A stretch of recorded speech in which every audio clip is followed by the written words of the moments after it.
Hey, it's Shop Talk, baby. This is the show where it's okay to be you. We're talking from Yale to jail and from the church house to the pimp house. Nothing's excluded on Shop Talk.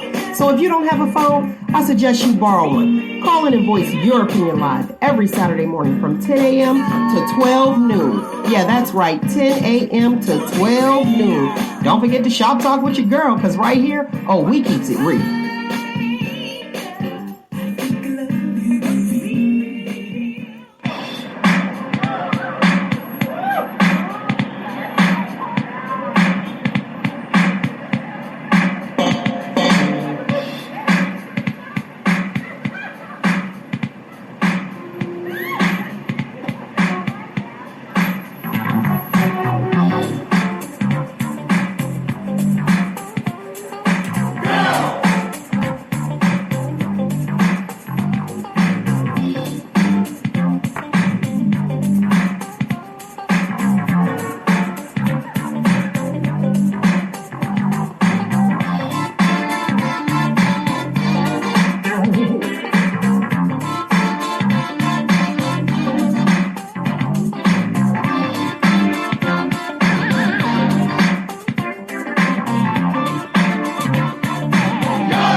The people out there can see what it is, what we do in the morning. Good morning.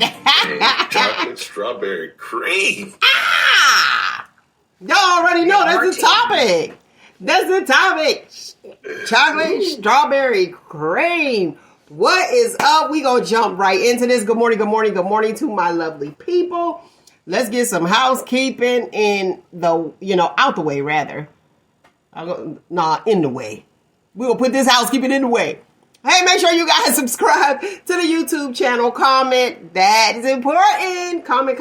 Even after the show, if you come on later on, go ahead. Just comment and throw it back into the algorithm, okay? Because that's what we got going on.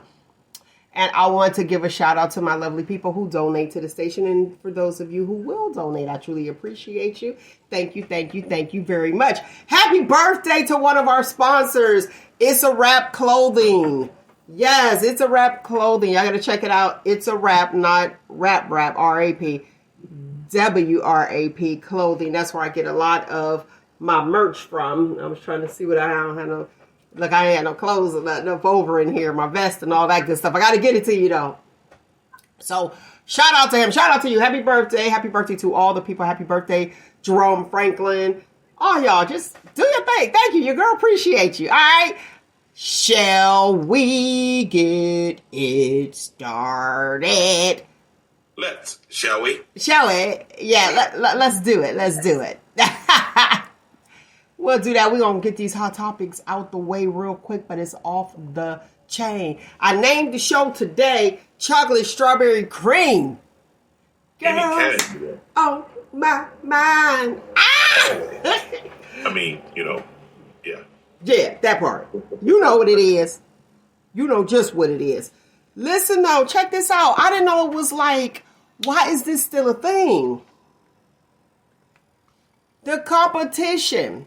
So, yeah, let's hop right into this. Your girl busting up the internet, Serena Williams, we know she was that chick. Well, there's some pictures of her floating around. Homegirl is light skin.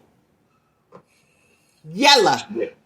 She got vitiligo now, just like Mike. Man, it's tragic. It's a tragic thing. But didn't they go through that, and she said she had a new makeup artist or something like that, and she brought the wrong color.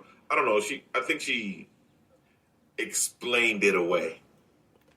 And that's okay to explain that it was away. last year. That was last year. It's a whole new year. This another one? That's why This is a new one. Okay, because they did revert back to that. They reverted back to it. And when they reverted back to that picture, it was a new makeup artist. I mean, I don't know. I don't know. But anyway, that's what's going on. We got to touch bases on Chili and her stuff. Where somebody put it on Twitter, used the Twitter fingers. And we're going to dig a little deeper with this. Somebody said beautiful chocolate something. And she was like, I'm caramel. So boom, pin that, lovely people. Yes, pin that. They all call you all fall into one category, negra. That part. Nice. But we're going to keep it, we're going to leave it right where it's at, okay? Because I'm like, tripping out. Hey, listen, I want to tell you about this 103-year-old Jamaican woman. And they asked her, well, what's her key to longevity in life? Earmuffs. Earmuffs? Right.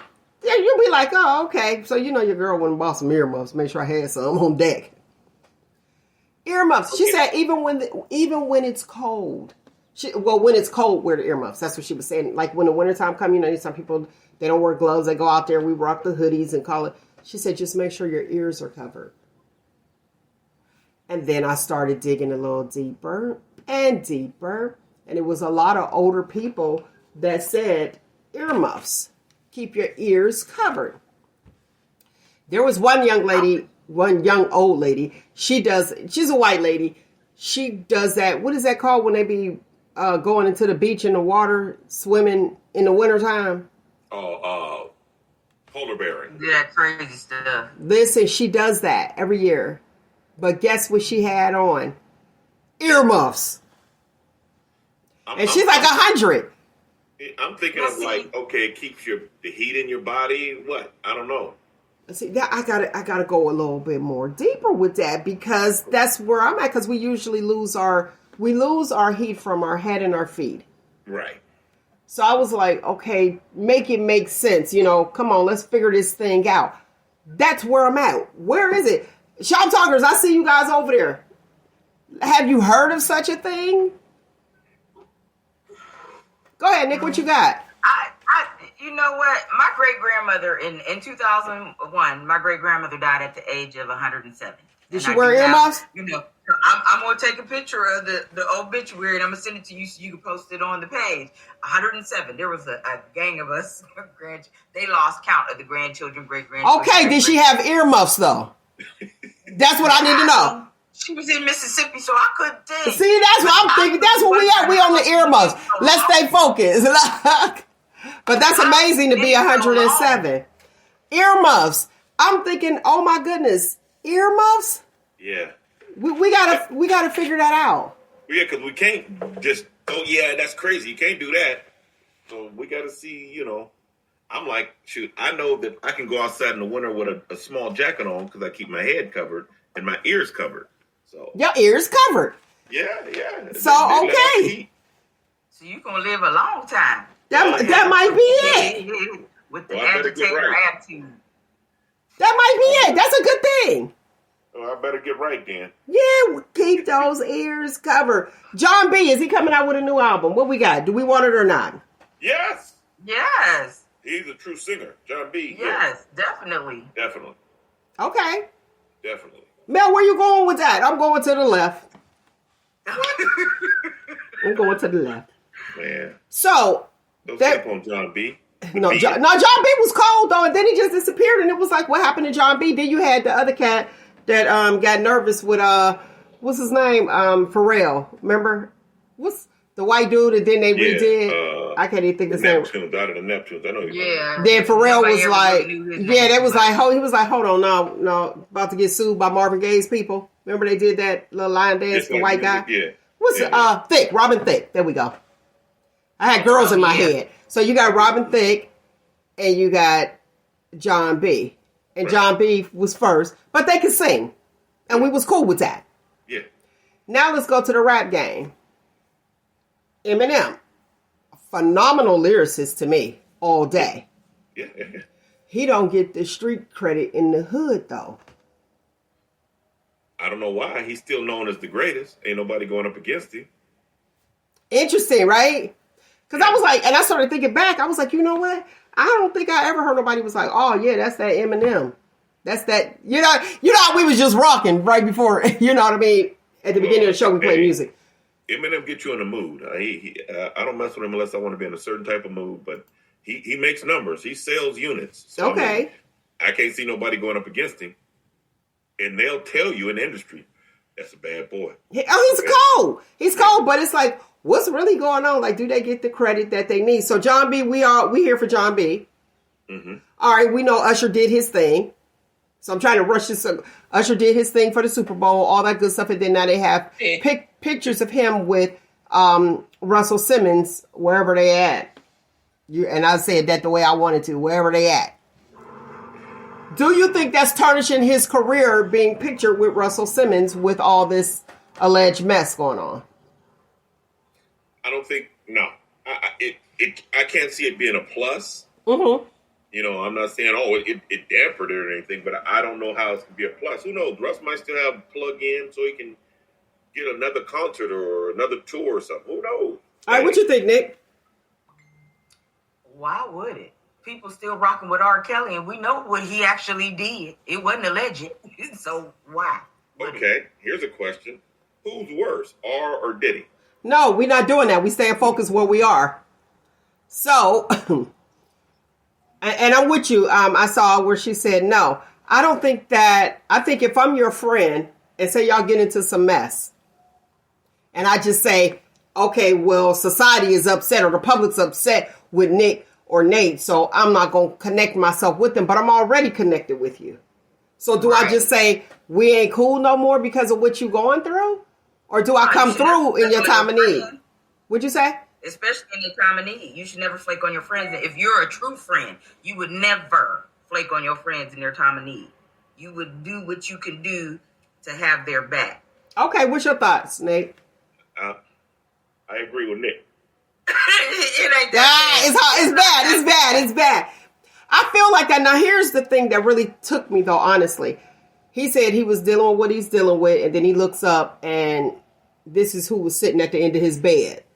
He flew over there. I know. With all the mess that's be going on, how everybody's looking at things as if it's extra. Let's just look at it pre all this extra sensitivity. Because remember, Nick, we were saying some years ago, America is becoming way too sensitive. It's extremely sensitive now.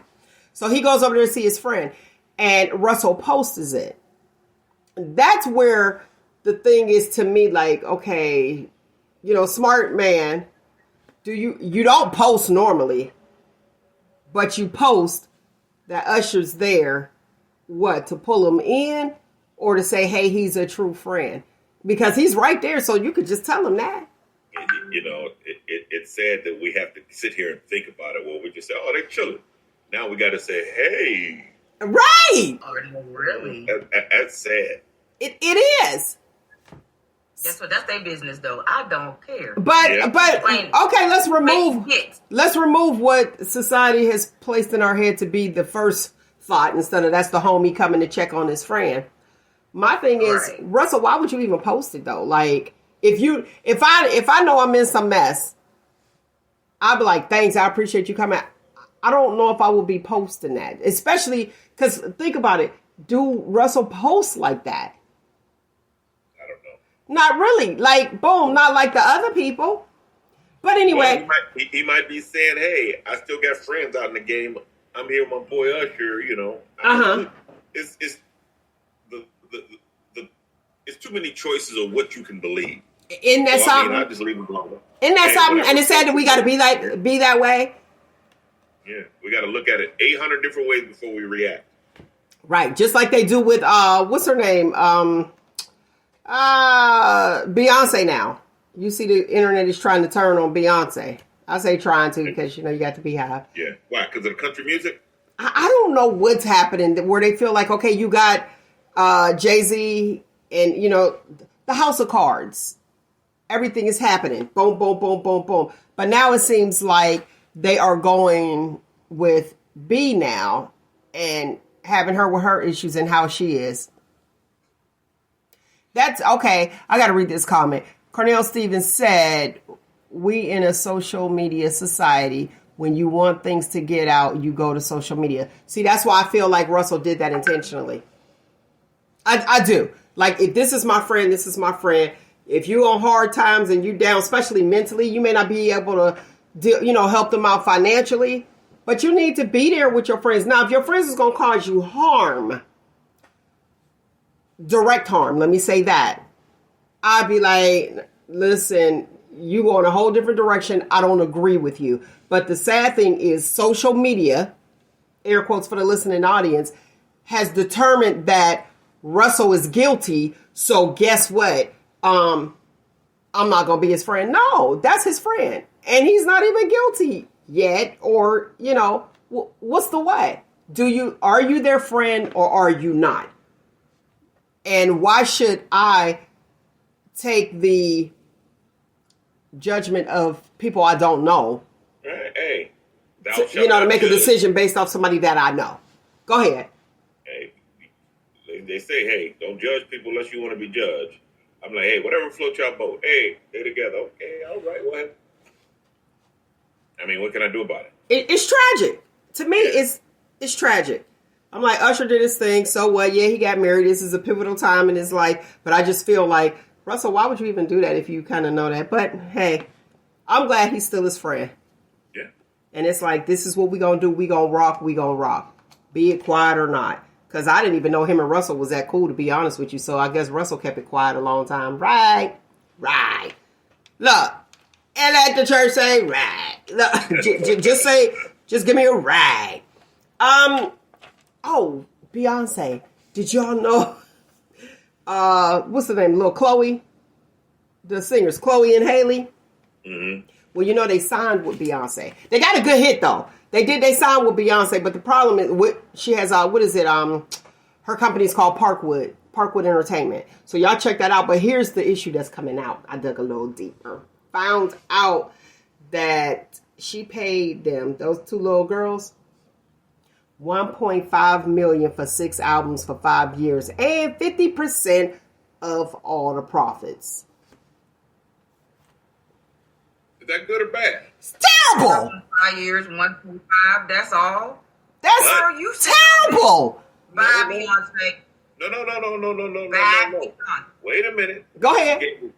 50% of all profits? 15. Oh, well, shoot. A point. I know Busta at one time before he got his master's was getting like 6 points. So like 15 points is good in the music industry. Okay. 15 points per or percentage. I'm not sure. That's what she gets. That's what she gets. Beyonce. Beyonce. 15%. She paid them $1.5 million to sign on to her company. Right. Both of them, 1.5. Right. So 500,000 a piece, let's say. Yeah. And they have to give her 5 albums. Okay. Now, in my mind, I got Suge Knight with Snoop, and Master P having to buy them out. 5 albums, 500,000 a piece. Let me break it down that way. And 15% of all profits. Not the writer. She's not the writer, none of that stuff. And they went for it because it was Beyonce. Now, we know, like Oprah with her stuff, having her money in house, they said that she wasn't paying the right amount, blah, blah, blah, blah, and she should be paying more. What's your thoughts, Nick, on that one? Yeah, you could have. She should definitely be paying more. Like I said, this woman is sitting on billions, her and Jay-Z both. They were worth more than that. They are definitely, because look at what they're doing now, branching off onto their own, doing things, and one is in movies. It's like, well, the movies is their money. You don't say you wrong. The movies is there, but we're talking the music part. Right. But I mean, musically, those girls are nice. Like, Beyonce was wrong, period. You know that was worth more than that. If you want this, just go up a little bit, pay him 1.5 a piece then. Well, guess what, though? So, no, Beyonce, come on, you could have did better than that. And she could have. They didn't have to accept it. Yes was the issue. A lot of them, but watch this. Right, but watch this. They know that they don't have a chance. Watch this. Even when they were talking about Taraji P with Tyler Perry paid her the most she's ever made because he gave her what she asked for. But he did not say, so let me be clear, he did not say out of his mouth, but he did not say he paid her fairly, and he did not say that he paid her what she was worth. He said, I paid her what she asked. You got me saying something I thought I'd never say. Come on with it. I agree with Beyonce. Hey, them women had a choice. This is the contract. This is what I'm offering you. Sign or don't sign. Now, they have history of being in the entertainment field via movies, music, stuff like that. So they have to have some wherewithal about what's going on in the industry. So if Beyonce can come in there and lowball them, and they say, okay, where do I sign? That's on them. That is on them. And whoever their management person was. It's on them. How you mad at Beyonce if you say, hey, I got this for you. And if you want to take it, I want my money. Come get it. I want my worth, and I'm going up. But guess what? That's your choice. You got to go up. That's your choice. Exactly. You chose. I'm not signing no contract, no low ball contracts. Period. Point blank in the conversation. I'm just like, if y'all. All right, let me hurry up before we get this. So we got 5 minutes. Let me hurry up before we really get into the nitty gritty of the show. This is gonna be deep today. Columbus Short is coming out. Columbus Short got an issue with P. Diddy. He said that P. Diddy allegedly tried to groom him too. I said, is that why we allegedly punching people in the eye, women? Silence. Man, what is wrong? Diddy, what all that crotch. I'm gonna be nice. Okay. Thrown at you. Okay. Nate, go ahead. What did Cat Williams say? You what? You gotta what? When you invited to Diddy's party, you just got to say no. You got to tell him no. You got to tell him no. That is a lot for the whole year. Yes. Back to the girls, Chloe and Haley. You're right, Nasaya. She said, let's put hers up there. You got to read the contract. And you have you have an option to say no. So you can't go back and complain. That's just me. You can't have a grievance after you said no. Or you said yes. You said yes, here you go. It was easy to say no, but it's like, okay, well, I'm going to go ahead and take it because I got to feed my family. Well, that was an option. That was a choice that you made. Even with Terrence Howard, with him, what was it, $12,000 in Hustle and Flow? Yeah, he made all that money, which was let me tell you what the backdoor was. He wrote the music. Let me say that. He wrote the music to it. And what they did, the company did, is put it under his character name as the writer and not himself. Yes. Right. And not his name. So he gonna get paid. Now, they did him wrong on that. But he did what he had to do to feed his family. You cannot go back after you say yes and do, a project and say, okay, this is what I'm gonna do. Well, y'all did me wrong and you owe me more money. No. You have an option. You got to tell them no. Don't come get me, Cat, because I ain't got no money. You know, I don't have no problem with that. No. No and no. You can't be mad. You can't be mad after I say yeah to the agreed contract. Well, Mel's not paying me my worth. Whoa. You signed the contract. Now you want to cry afterwards? Oh, no. And see, that's where the problems are. You made a bad decision, and then you want the public to rally behind you because of your bad decision, and let's go against this guy. That's not okay, because even with Oprah, the rich stay rich because they're not spending their money. Right. Exactly. And for real, if y'all want to buy a hoodie, I ain't gonna rob you. Or if you want to buy, hold on, where we at? Oh gosh, I usually have them on deck right by me. If you want to buy a book, where is it at? I told you not to clean up. I know, right? Now here's the thing. There we go. If you would like to buy How the Wife Becomes the Other Woman for a whopping $9.99, Really? that's it. That's very $9.99. affordable. Feel free to do so at Balboa Press, Amazon.com, or Barnes and Noble. $9.99. That's my asking price. Barnes and Noble. I can't go back and I gotta say, get another one because I let somebody borrow it to read it and they didn't give it back. okay, and I can't go back and say, you know what, that was worth $20. I'm gonna need y'all to go ahead and pay me what I'm worth. No, Right. like You No, set you I set the standard. the price has been set. Yes, and this is what it is. And I said yes. I said yes to the book, to the price. It's reasonable. There you go. You got it. Let's hurry up. There we go. Let's get this show going. It's about to get deep. Chocolate, strawberry, cream. Girls on my mind. Listen, I did not realize that color is still a thing and shades are still a thing. Mm-hmm. What is happening? Serena, We're Chili, red. whatever. I'm black. I need my shirt. You know what I'm saying? I need to send you yours too. But it is so sad that this is still a thing. And I want to know from the fellas out there too, 619-902-2287, 619-902-2287. I'm putting that across the bottom there. Call in and voice your opinion because I truly want to know, do men deal with the same things with the shades of color amongst ourselves? We ain't going with the white people. We ain't going with none of that. We gonna find out as soon as we come back. You're listening to Shop Talk with Mel. Stay tuned.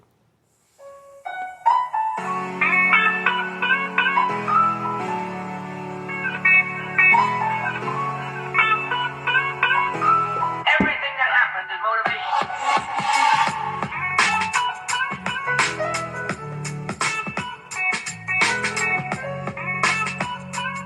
Everything that happens is motivation.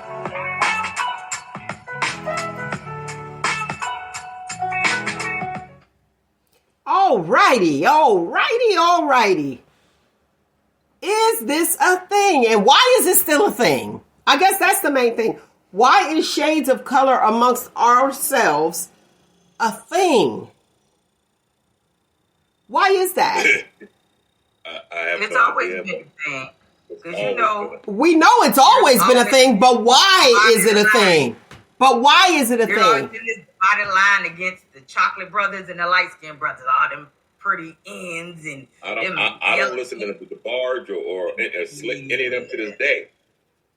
Why though? Why? Because here's the story.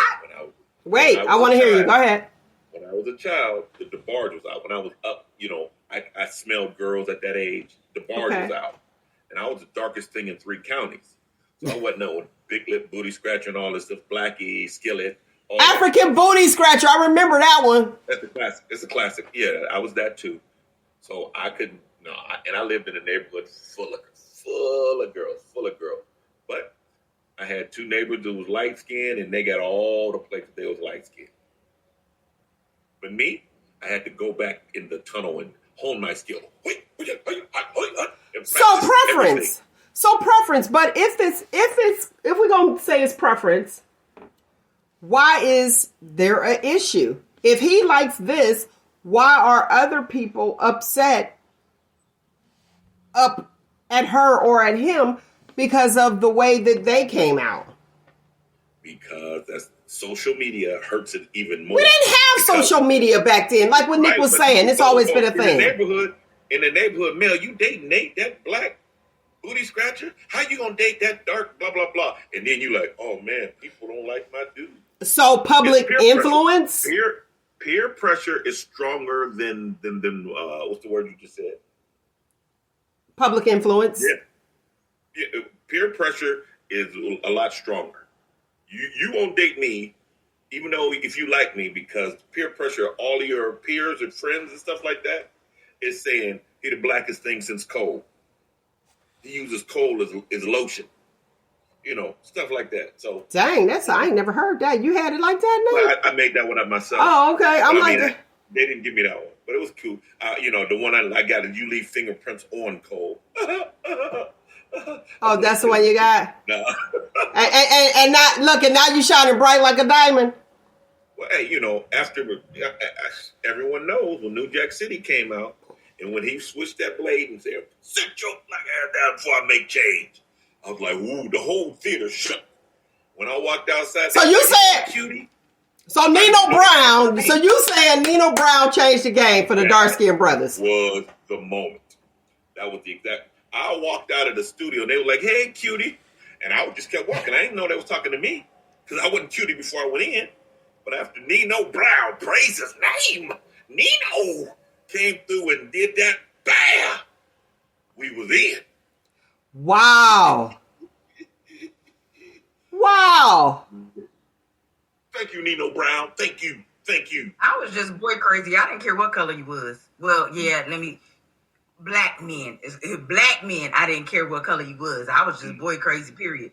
But yeah, I'm still, this day, light skin, light bright, red bone, caramel. Yeah, I still get all the names. But let's stay focused. Come on, let's stay focused to where we were. So you said you were boy crazy. What was your preference? I ain't gonna lie. At the time, my preference was light skin. But if you was cute and you was chocolate, I was on that too. Okay, so you didn't. Okay, so it didn't. You didn't have one. Now mine. No, you just had to be cute. Okay, did people see dark skinned guys as being cute? No. Yeah, if you was fine, girl. Listen, I know. I had a bunch of them now. Okay, let me. Well, where were you when I was 9? Let me say this. No, let me say this. You got a point, Nate. Because I'm thinking back, like the people that I was attracted to in elementary school. I don't even remember no dark skinned people that I really paid attention to. There was, but you know what? No, let me say this. Okay, thank you guys for this topic because it made me think. Usually, the dark-skinned guys, they were bad, sitting out in the hallway, showing out. That's why I wasn't attracted. I'm thinking that was perceived. The one dark-skinned dude, man, like that. The ninja was throwing pencils at people and blowing out spitballs. That wasn't perceived. That was it. You know what that was? I hit her, so I liked her. Those were love taps. He wanted to get your attention, and the only way he could do it is like that. Because he couldn't say, and that's the thing. That's the thing. We did not realize any of that until we got older.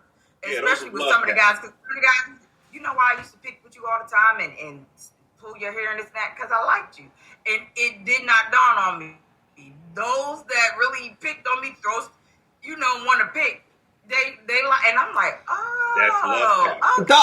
okay, all right, okay, wait, stop. I hear what you're saying. That's love taps. They picked on you. That's why they bothered you. That sounds like potential abusive behavior. There, I was gonna go there. Like, you beat me up, so you like me. So is that why my eye black as an adult because you like me? He ain't punching you. He ain't punch you, but no, who got that serious? Who has got a spitball? Hit with a spitball. That's just loving. Well, I never got. Honestly, I've never got hit with a spitball, but seeing it, somebody blow. Come on. I like this. Wait, let me read this comment. And we need to stop that narrative too. The boys are mean to you because they like you. No, ma'am. Absolutely. Okay. I had to read that one. I disagree. So you just gonna beat up your girl, and that mean you like her? It ain't beat up. You perceive it as mean. I'm perceive it as, wow, she talked to me. Man, yeah, I had to yank her hair or something. She looked at me. This, that, and other. And we ain't have no game back then. Ain't like I could have said, yo, baby, how you doing? I wouldn't listen to Barry White. I wasn't versed. The whole society Can I was tell set you up. something? Wait. Let me hear him. Go The ahead. whole society was set up to El DeBarge in his likeness. That was popular. For the people for the girls that you liked, No. they liked the old DeBarge.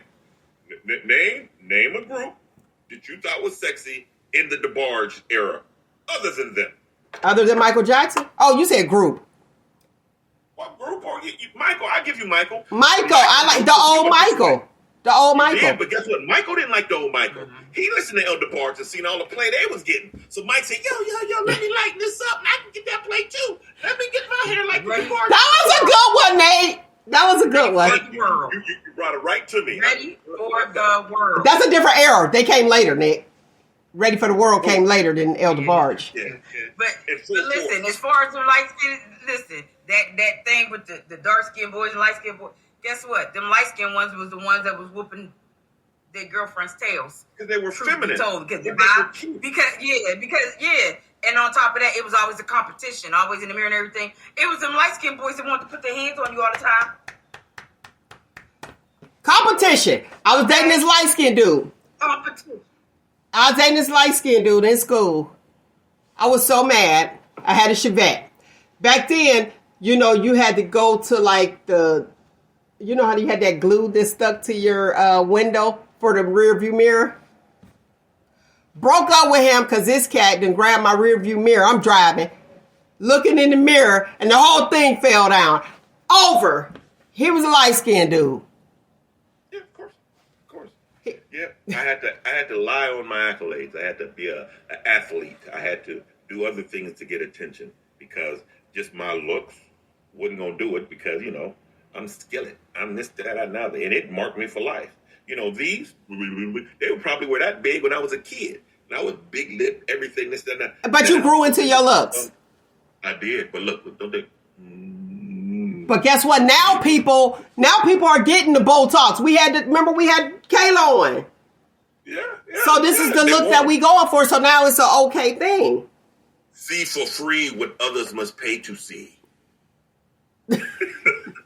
Crazy as all get out. On a serious note, I feel like that's a sad thing though.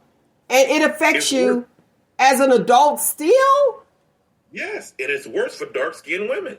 Okay. Now let's I'm thinking you have a point. I'm thinking you have a point because let's go with the Chili comment. Chili from TLC. Wait, because it cuts the next person out, so wait. Chili from TLC put on Twitter that she is caramel. She said pretty chocolate girl. She said, I'm caramel. No, she ain't. I'm caramel. She's darker. Point taken. Point. Y'all get the point. Y'all heard what happened. Now, watch. But wait. Why is there anything that need to be said? That's where I'm at. Exactly. Why, out of all the Twitters, look, all the little Twitter fingers, and there was a lot of comments, that's the one that caught her attention, and she responded to it. And what is the problem with being chocolate? This is the problem. There is no problem. Angel food cake is the good cake. The dark chocolate cake is the bad cake. White is always right. Black is always wrong in everything. So when you come from being a dark black person, we're perceived to be wrong. We're perceived, they're savage. They're this, they're that. And you don't know, but that's the perception. That's how we are programmed through programming, television program. Think about this. King Kong ate all them Africans until he found the white one. Then he came over to America and died for her. You didn't see that issue? I mean, I never watched that movie, but watch this. I never watched that movie, but you see my wheels turning. Uh-huh. Let's go with a battery needs charged. The black is the negative. Everything. Black is always negative. However, you need that black to be grounded. Yep. Boom. Name me a movie where there was a black, there's only one that I've ever seen in my life, where there was a black mistress or a woman in distress that was to be rescued. There's only one that I know of. And I bet y'all can't even remember. And this one ain't that old. A black woman needed to be rescued. Right, like King Kong and all the damsels in distress have been white and blonde hair and blue eyes for the most part. Those are the damsels in distress in pretty much every movie. Name me a dark skinned or even a black damsel in distress. I can't think of one. Come on, talk to me. Anybody. Ain't nobody. Come on. The show about to be over. Who? The only one is Django. Oh, yeah. That was good. His wife. That was the only one. And I'm 53. That's the only one. Prove me wrong. Give me a damsel in distress that was black other than white. Go back as far as you want to go. I can't go back that far. I got to think about that. I have to come back next week. Now I got some homework. He'll probably be on it. That's the only one that might be able to call me wrong because he struck a nerve. That's what listen. Well, wait a minute. Wait. I want to read this comment for the listening audience. That's a bunch of BS. Wait, I don't know why that's showing up because I can't see it. Hold on 1 second. That's a bunch of BS. It's an individual person. I knew dark-skinned men put their hands on a woman just as much as light-skinned women see. We doing the same. I'm sorry. I know I sound remedial. We're doing the same crap we talking about. I never put my hands on a woman. Okay. That was for the comment previously. That was just a long response. We moved past, but y'all can catch up with the show with that one. Okay, here's one. Oh, somebody said The Wiz. Yeah, I'll give that one. That's on the curve because it was designed for black. That was blackity black movie right there, The Wiz. So, but I'll give you partial credit for that one. Okay. Something else. Okay. Now, here's the thing with Keke Palmer and her insane light-skinned baby daddy. Hilarious. So that's to your point, Nate, earlier. Them light-skinned dudes, was it you or Nick? Them light-skinned dudes be putting their hands on chicks because they're feminine. I feel like that. Be mad. Not all light-skinned. We're just talking from our opinion. I didn't put the preference out there. We're just speaking from our experiences. So don't go in there trying to cyberbully nobody because guess who don't care? Me! And here's another thing for the ladies on the panel. When you got with a dark-skinned man, wasn't he deeper? Didn't he have, like, you can speak with him, his mental and everything was different? No, he was freakier. No. Okay. The dark skin, you know what, Cornell, I heard you say up there, the darker the berry, the blacker the berry, the sweeter the juice. I remember that because somebody did say that to me before, and it piqued my interest. Chuck Crosby. Well, and watch this. I liked the person that I liked, and I remember he kept following me. I didn't know he followed me as long as he did. It was years. And I found it we were at the same place. And he had a sense of humor. So you guys got it. You're right. You have to have something else. He had a sense of humor. And he told me, he said, one day you go pay attention to me. I was like, boy. And he said, he was like, yeah, you with them yellow dudes. They was my complexion. He was like, but I'm going to tell you something, girl. And this is what he said on the porch. I'll never forget it. He was like, the blacker the berry, the sweeter the juice. He said, once I put it on, you won't be able to turn me loose. I laughed. And that's when the conversation went. So don't beat me up on those spitballs, pull my hair and all that other stuff. Sense of humor will get our attention. But that's when I paid attention because I was like, he was funny and fun. Far more funner than Yella. Honestly. We have to adapt. As dark-skinned men, we had to adapt. There always had to be something else. It's the giraffe theory. A giraffe are horses who couldn't reach the leaves in the tree, so they grew long necks. That's what we have to do. We can't come in there with our jerry curl. Hey, girl, how are you, Million? You know, what product do you use? I use that, too. No, we can't do that. But Nick got a point. She said she had no preference, but if you said a jerry curl, if you was dark-skinned with a long curl, all right, who was Steve Woodbury? Didn't he have a... Why you gonna bring my boy in? Come on now. He was a nice-looking dark-skinned dude. He had a curl. He had a long curl. Yeah, but he was also an athlete. He was also built, for our age.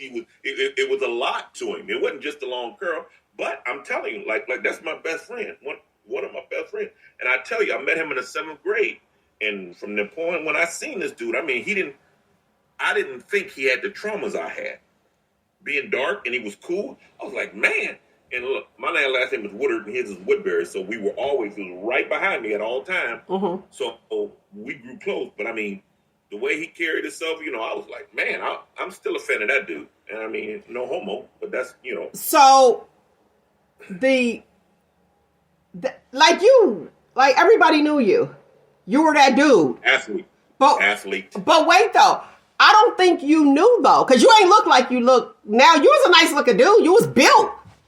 Right, but I was an athlete and I was built and I had the gift of gab. I got the gift of gab because of the barge. I started listening to George Clinton and I started listening to what he said.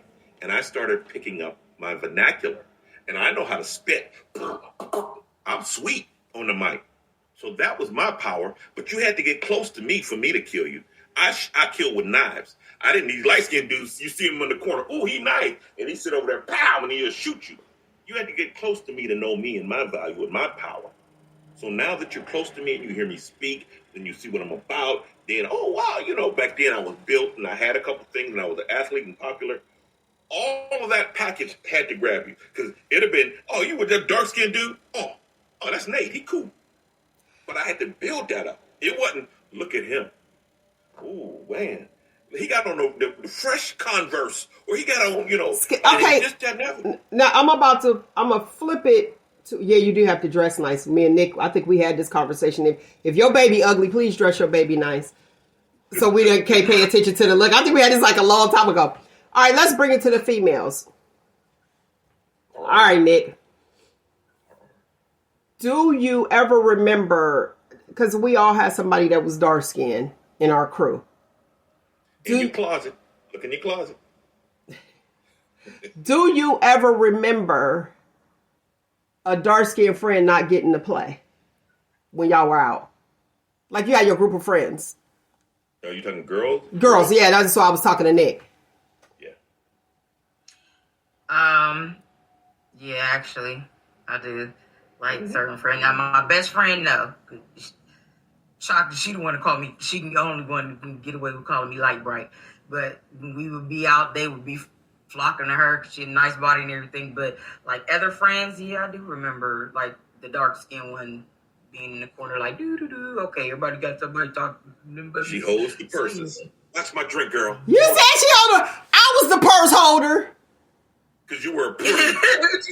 Because you didn't drink or nothing like that, so that's probably why. Listen, and wait, that purse holder, that's a bad spot to be in. Because we was at the Mirage and I'm the purse holder. I realized I'm the only one sitting at the table. And then I get on the dance floor and they was like, where my purse? I said, over there where you left it. I had enough. Right.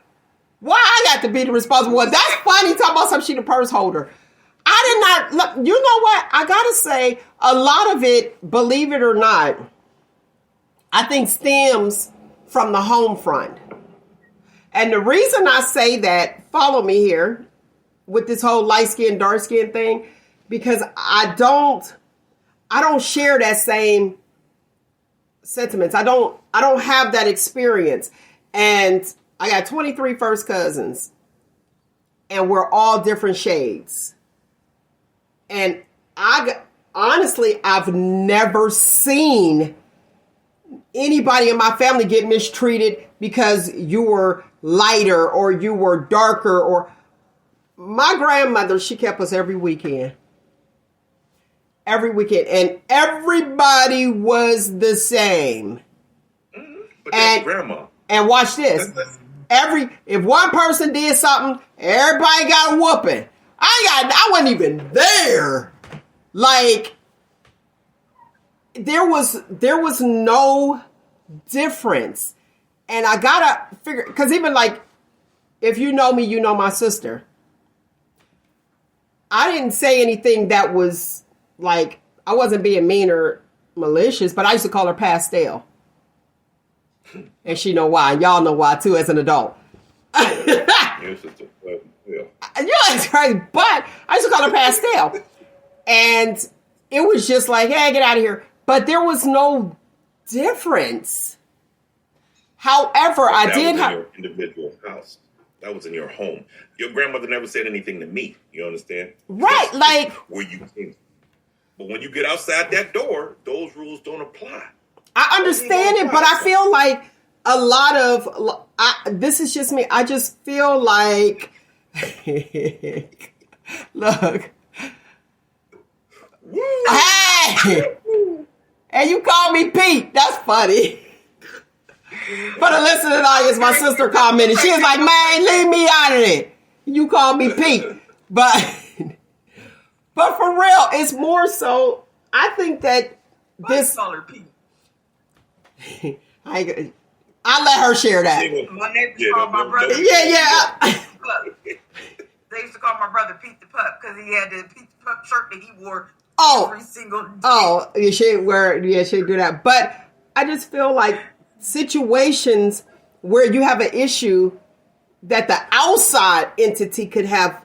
I mean, help me. Let me know if I'm wrong. I want to know that the outside influence can tarnish what your inside was. Like if your foundation is solid, there's nothing you can tell me on the outside and light skin, dark skin. Because when I hear people say that, honestly, like, okay, I have a cousin. She might be on. She might be listening. She's dark skin, beautiful skin, like woo, cold. But I never realized the whole dark skin. I miss that. I Nate, you know, I miss that. Ask her to come in because she's seen it and she knows about it. Here's the thing. Oh man, I lost it. That's why. Yeah, we went through something, and grandma has to love me. Auntie has to love me. When I go to school, you ain't gotta love me. I'm trying to get your attention, and you're not under my roof. So in my house, my mom always loved me. My mom wished for a dark child. I'm the darkest thing in my family. Second, third cousins. I am the darkest thing in my family to this day. I was on my dad's side.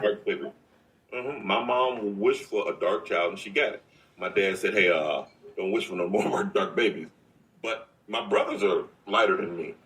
Same mom, same dad. But it's a thing, and that stuff your grandmother did was in your home. You ain't trying to impress grandma. Grandma love you anyway. But grandma ain't at the schoolyard when I'm being bullied on a thing, and the girl said, "Ugh, Blackie, stay, touch me." You know what I mean? So I still have to deal with that on the playground. Stuff outside of my house. So guess what? Yeah, it might not break my core because I am still standing, but it chinked the armor.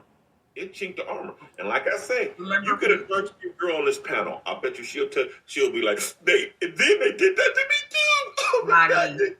Remember we had a conversation about my niece. She's the darkest out of her mother's 5 children. She's the darkest one, her, and the oldest one, her brother. And she got teased as a child to the point where from where though? When she was young. From where? Was it inside of her house or both? See, both. And she came home one day. She was about 5 or 6, and she asked her mother for the bleach. And her mom was like, "Why do you need bleach?"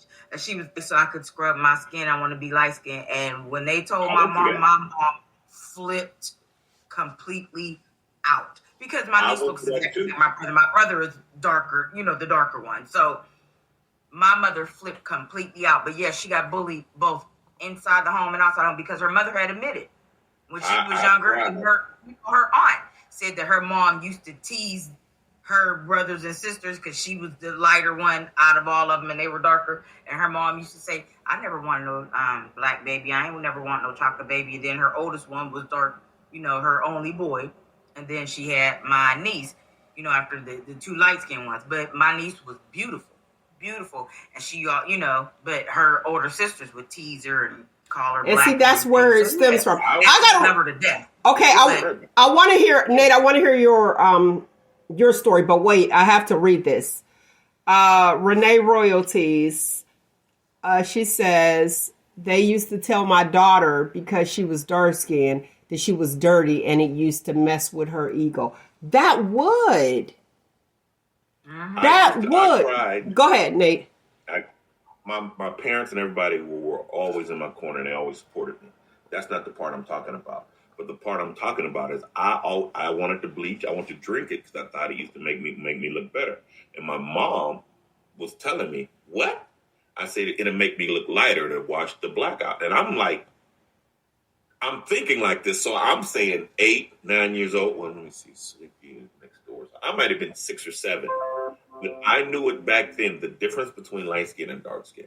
And I didn't want to be this dark. I didn't. Oh, my God. I mean, I would be scared to go places. I'm telling you, the place that saved my life was the skating rink because it was something I could do. And people were like, wow, he can really skate. So I was accepted. I had my place to shine. So you had to overcompensate. Oh, yes, in everything. In football, you weren't going to stop me. I got to overcompensate. In skating, I was one of the best skaters. I had to overcompensate. I had to show you that I was worthy of something. And that was internal. That was on me. So, I mean, it affects to this very day. Can I ask you a question, and not from you personally, but just being 53 and what you've experienced in life, with your friends or just out, just being out there. Why is it that a lot of dark-skinned men date light-skinned women? Because they don't want to go through the same thing we have to go through. Now, we're both. Now, it's not just me, it's both of us. And I know the traumas that I had to go through. And, of course, that was popular, and that was, what to have. TV shows us everything white is right, and this, that, and other. But let's talk with our shade, our hue. So with us, same thing. It was the same thing. The closer, the better. The red bones, the high yellows, all that stuff. But if you look at them now, them dark-skinned women ain't cracking. But back then, it was, just Nature, she's a dark-skinned woman. Ask her the problems. Us as men always look to them because, and they were the ones that had. They were the trophies. They were the trophies? They were the trophies. Okay. I read in the comments a fella said they got that wop. Who, the light-skinned girls got the wop? Because I thought it was that blacker the berry, the sweeter the juice. So the black ones got the wop. That's what he was talking about, the darker hue. Closer to the roots, yeah. The darker hue. Okay, Anitra Harbs Barnett says, they don't want black babies. That's why they choose snow bunnies and light brights. And that was pretty much what you were saying. I gotta be light bright. Why I gotta be light bright? See, light bright is like my sister. It's so true. I've been called. I believe it. I believe it. But when I look at, I hear you. Light when I was. I hear you, but I look at it as, I don't even look at it as anything. Probably because there's so many different shades in my family. But no, I did not see the difference. Real talk, like, it is so strange. That's a beautiful thing, Mel, but you probably one of the only ones that lived like that. And that was in your home. So grandma had to love all y'all equally. You don't have to, because I see some to be. Okay, but in back then, they took care of us all equally. Our grandmothers took care of us all equally. It wasn't baby, she might have whooped one more than another, but I mean, he deserved it. He earned that. Yeah, but for the most part, it was beautiful that you had that experience. But when you walk out of your door and got away from grandma and your family, it's different. Okay. See, I'm with Derek Clark. He says, for the listening audience, they were programming kids to be color struck. And even to describe someone, Nick, I heard you at the very beginning, so don't think I didn't, when you were talking red bone. And they call you a red bone. And I heard that, red bone, but that's your Indian. That's that. That's where I get that from. But to just, you can't call me that. You got to be like, hi, how are you? Like, you got to. They used to get ignored.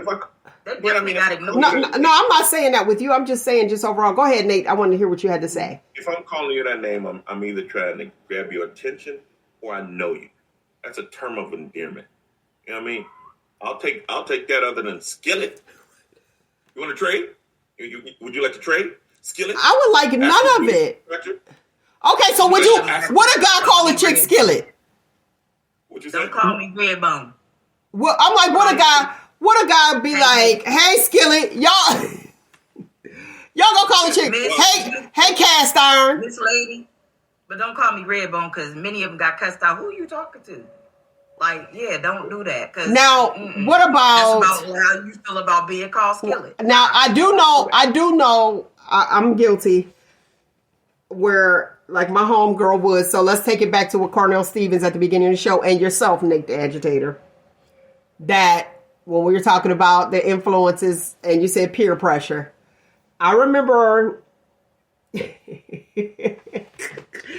setting somebody up with somebody. He was flame broke, baby.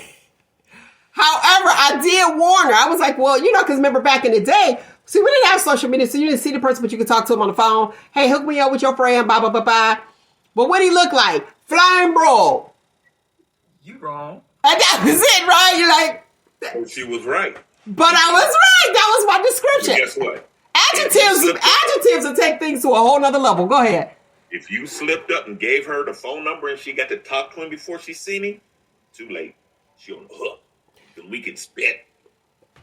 And that's the truth. I want to read this comment. Listen, I consider myself to be dark, and so is my husband. But my daughter took after her grandmother. My daughter is light-skinned. Just accept what God gives you and teach your kids that their skin is beautiful. I had to. Yes, I was the light skinned child. I had no color when I was a baby. My mom said when I was born, I was the only black baby that was born, and the priest was coming in blessing all the children, all the new babies and the mothers. When he came in my mom's room, he was like, "Oh, you didn't have your baby yet?" She said, "Yeah, my baby's out there in the nursery." And he was like, "No, I didn't. I saw everybody's baby." And then he looked at her last name. She said, "Yeah, Keller." So she said he actually walked out the room and went out there and saw Keller and came back in and looked at her like, because I was white. And I was white for a good. I didn't start getting dark. Now let me get to this point. Derek Clark said Michael Jordan, Big Daddy Kane put dark skinned brothers on the map. Listen, I gotta agree with that Nino Brown. He was before them. Yes, Nino Brown did that. Nino Brown did it. Nino Brown. Ready for the World was even before that. Who? Come on now. Who? And they had the curls. Who? No, I don't. Melvin Raleigh, Ready for the World. Yeah, but that wasn't cute. Because even like Full Force, he wasn't cute. He had to be built. Melvin Raleigh was short. Bow-legged Lou and them, they wasn't cute. Boom, boom, boom, boom, boom. Okay, I'm sorry. Melvin Raleigh was I short. Who? Wait, I got a comment. Please remind me, put it there. Somebody said, Mel, you used to call me names when we were little. Please tell me what I used to. This is your time. This is your dinner. Your time to shine. I'll read them. Tell me. Say it. Put it out there. Agitating. Wait, this Shareline boy. I gotta see. Who? What did I call you? Please tell me. Put it on. I'll read it if she don't. Yeah, read it because I want to know. Because if I hurt your feelings, look, don't take me on Maury and talk about something. Look at me now. Yeah, that's right. Right. One of them. Okay, see, Anitra said Full Force was fine. Derek Clark, what did he say? MG and BDK was before Nino Brown. Who is? Oh, Michael Jordan. Oh, okay. Yeah, and Big Daddy Kane. I got you. Yeah. I want to sit here. Anitra said, I love me a walk-a-dog type of man, but they don't like me. I call the spear chuckers. Foo, get the line. Foo, get the line. But wait, it is interesting that light-skinned guys are attracted to dark-skinned women. Mm-hmm. And dark-skinned guys are attracted to light-skinned women. They say opposite attract, definitely. I'm so serious. Listen, Shareline boy, please, come on, tell me what I called you. Yeah, remind me. just teasing us. We want to know what the real is. Yeah, keep it 100. That's what we do over here. Now, I used to be cracking all the time, so... It's okay to be you, sir. Look. The Agitator has something on there, on that subject that he said. I want you to. Oh, see, okay. I ain't never... Listen, okay, I see you. But, okay, I'm going to put it up there. Go ahead, read it, Nate. I was just messing with you. This is your boy Anthony Crenshaw. Okay, that was my dude. I said like, thanks for tuning in, bro. Yeah, thank you. Yeah. Okay. Now, Derek Clark said. I think on it. Derek Clark said he is attracted to character, and I can appreciate that. But we're taking it shallow. We ain't gonna get into the deep water yet. We're on the shallow end. Chocolate, strawberry, and cream, because this is an issue still. And even with Serena Williams. Now, real talk. It was us that was condemning her.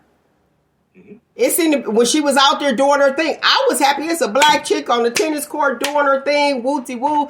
But who knew all the names that she was being called by her own people? So her trying to get her lips down or whatever she got going on, lightening her skin. And I loved your vulnerability, Nate, when you said when you were like 6 years old, you were going to drink bleach because you saw it. Now, what I saw, I didn't see anything as far as like the color thing, but maybe I wasn't paying attention. The difference is you were looking in your household. My household was beautiful. My parents, everybody loved me. Great grandfather, everyone loved me in my household. But when I stepped outside, I was received differently. So I'm not going to get love like that grandma loved outside. You know, the cute girl Mel that I was trying to pull her hair, she think I'm black, and grandma, she called me Skillet. You know, but grandma, oh, baby, that's all right. You beautiful. Thank you, grandma. But Mel don't want to give me none. You know, Mel ain't giving nobody none because Mel was not having no baby. We hypothetical, man. Okay, go with it. I mean, I didn't get that same love and warmth and stuff when I stepped outside. I had to find out how to get it.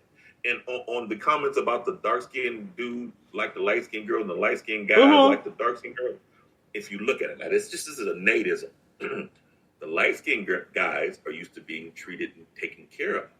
The dark-skinned girls are used to being, or weren't always viewed as that object. So if they get the prize, they're going to take extra good care of it. But when you get Matumbo, when I got to go hunt the lion, I'm expected to be a man. So you look at the dark-skinned dude like, oh, a protector, this, that, and other. We're not no arm piece. That's not our first attribute as being an arm piece. It's being protector, provider, big dude, you know. Oh, I feel safe around him. Ain't nobody gonna deal with me. My wife will walk around with me on a leash. I'm like, you got a silverback gorilla on a leash. Who's gonna mess with you? It's a difference. You know what? I can't be wrong. No. I'm getting it. No, I'm getting it. Because it is, they cater, if you are dealing with a light-skinned guy and you got a dark-skinned woman, they appreciate she's going to cater to him. A dark-skinned guy that I can actually speak on my own experience caters. Too yellow, it's a constant. It cancels out. It cancels out. Because, listen, I'm not lying to you. No lie, because it was like we both want the same thing. Somebody to take care of us. And I have said that, but I didn't realize that maybe that was the thing. But I do know that... Home run, Nyk the Agitator again. Yeah, you got it. Because when I said that dark-skinned guys are freakier, like, what is it? What's that thing? Snakes and snails and puppy dog tails and all that other stuff. Mm-hmm. Sugar, spice, and everything nice. Mm-hmm. The darker the guy was, he didn't care about getting dirty. The lighter guy, he cared about getting dirty. So you'd be like, oh, okay. And back then you had, and let's bring it to the adulthood, that wasn't a thing as far as like with the whole oral thing that's happening. Your dark-skinned guy was the first guys that would be doing all the extra. The light-skinned guys wasn't No, we don't need a visual. That's it. We don't need a That's it. visual for the listening lines. You see Nyk the Agitator. Listen here, we're gonna stay legit. And then Okay. that's what seemed to me, because I could hear, like, my homegirls telling me, it's like, oh, he do. I was like, oh, you know, like, this is different versus the light skinned guy was like, no, get my nails done. Here we go. And I see you, Nitra. Yes, the dark skinned men could fight. They would fight for theirs. The light skinned would be like, oh, okay. And then you got to go to the house, or y'all arguing in the car. It was like, you gonna let him talk to me like that? It wasn't that serious. You ain't got my back. I got to fight for myself. No, wait, what's that line? Every night I got to fight to prove my love on The Color Purple. Was that The Color Purple? Every night I got to fight to prove my love. Yeah, so it's like, what, come on. Where a light-skinned dude was just like, is it worth it? Yeah, it's worth it. It's me. So it's almost like y'all ain't got nothing to lose. I mean, I hate to sound like that, but like a scar is not going to bother you. Right. Well, I mean, hey, when we get something and consider it, we got it. It's mine. I'm going to fight for it. It's not, it's more special in a sense, because, who would ever thought me coming up as skillet and dark skin and big lip booty scratcher can have male or whatever the case may be. So now that, I got it. That's the dark skin, light skin mindset. Okay. I got it. Oh man, let me keep this. Okay. Let me keep it. It don't come easy for us. It don't come easy. So when we get it, we appreciate it more. And that's dark skinned men and women. So when we get it and it's considered to be the prize, this means more, because it's not a fly by night thing. Okay, Nyk, you want to read the comment? Yeah, that's a big Clark. comment. Go ahead, come on. Derek Clark from Facebook said, light skinned women like you dark brothers because we got that pipe. Lies! Lies, all lies. Trust me, all lies. Trust me. I am a pipe connoisseur. Lies! Thanks, Mel. Good night. Good night. Thanks for coming. Thank you, ladies and gentlemen. I can't go no more. I'm goodbye. Thank you. Okay, but watch this though. Have you noticed this? So you finally get that girl that you want, and then you want to treat her like dirt after you get her. What happens? Dark skinned dudes, right? And I'm gonna break it down. We're gonna go to the next one, to the opposite side. But that's what seems to be the thing. Or a dark skinned dude is trying to tear down. You finally win the prize, and then you want to work on her psyche, and then you realize, oh, she got some insecurities. Like, this is what I wanted, and then you want to break her down. Yeah. I'll still put that on her. You put that on her? Listen, that. Wait. You put that on her? Yeah, because she has the choice to leave. I mean, y'all act like you get in a relationship and you're bonded by the hip, especially if you ain't married. If he treats you and he shows you who he is, just believe him. So, I mean, if he gonna chip at your insecurities and stuff like that, you hang around for that? Okay, pin it. Okay, Nyk, go ahead. But why do it, period? Why do it? Because I'm insecure. And I want to bring That's it all out I wanted. Okay, that's all I wanted. Because that's it. I'm going to make sure you don't leave me miserable. So I'm going to show you this, that, and other. So that's the only thing I can think of. And that is usually it. Yeah, that's usually it. We definitely need to do that. Okay. There we go. Yes. Controlling. Let's stay here. Now see, I'm glad this was brought up. This is in the comments. Nasai said, yes, slavery really has messed the black community up. Let me do this. With slavery. Okay, but watch this. I'm not saying omit slavery, but it really burns my britches. That's pretty non-melanated, right? It's dated. Right. It burns my britches we blame that, but why are we starting there? Because it was ingrained. Because that's where it started. Well, watch this. Wait, stop. That's it. And just what you guys just said, it was ingrained, and you're like, yes. with this platform, what's ingrained need to be that we were kings and queens. And I'll constantly say that over and over. Our heritage did not start with slavery. Yes, in the school system, they have those books and they talk about the slavery because that's what they want us to remember. So we need to, just like change the narrative. Change the narrative. Watch this. Pay attention. Look, class is in. I ain't even got a bell. Change the narrative, like the word nice. How often have we heard the word nice? And nice means what? Good now? Nice was not a nice thing. Nice was bad. We changed the narrative. Y'all go ahead and do the research on that. Yes, that particular word. Listen here. We can change the narrative. And I'm so glad she brought that up. Thank you, Nasaya. We tend to, as a race, keep going back to slavery and stopping. And I understand it was pivotal. And I'm not saying omit it and act like it didn't happen, because if you don't know your history, you're bound to repeat it. And that's where we're going right now. Because we are covering people and saying, oh, it's because of this. Oh, it's no, focus. We worked really, really hard. We worked very hard to get where we were. And I just feel like, come on, people, wake up, just like this. And I know I'm going off topic, but it's back on topic. Harriet Tubman. What do you know about Harriet Tubman? Underground Railroad. And she freed the slaves, right? Right. That's what you know. There's more to her.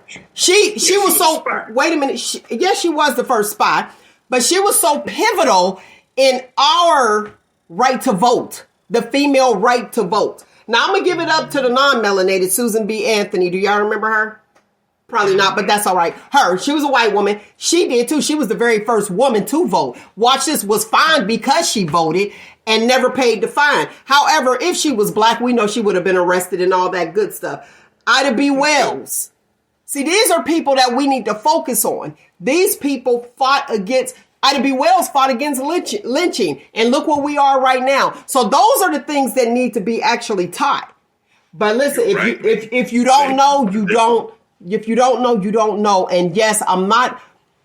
The only reason I blame us, and I'm gonna say for this platform, we need to know that we were kings and queens, and we cannot use that word so callously. Hey, good morning, queen. If she ain't acting like a queen, quit calling her a queen.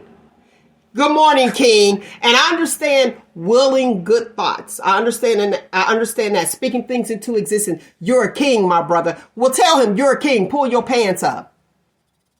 You're a king. Keep doing your thing. If you gonna call someone those titles are earned, and we need to not just be out here just randomly, just like here. I'm just gonna throw this title on you because it diminishes it. What do you say, Nate? Like as a female, our scores up here, off top. You're born with your value. Yeah, our value is higher. So we need to keep that and focus on it. And I understand. Right. You're absolutely so right. I have to. I hear you. I have to say that I cannot allow on this here platform, speak your mind. But I cannot allow it to be stuck there and say slavery. If you know it's slavery, let's change it. If you know this was an issue, let's change it. Let's let them know. We were kings and queens. So you acting like that, like the queen probably did twerk for her king. You know what I mean? Let's look at it for what it is. And yes, Anitra, I see your comment too, which is true. In Africans had colorism too, according to the tribe. You knew what tribe they belonged to by the complexion of their skin.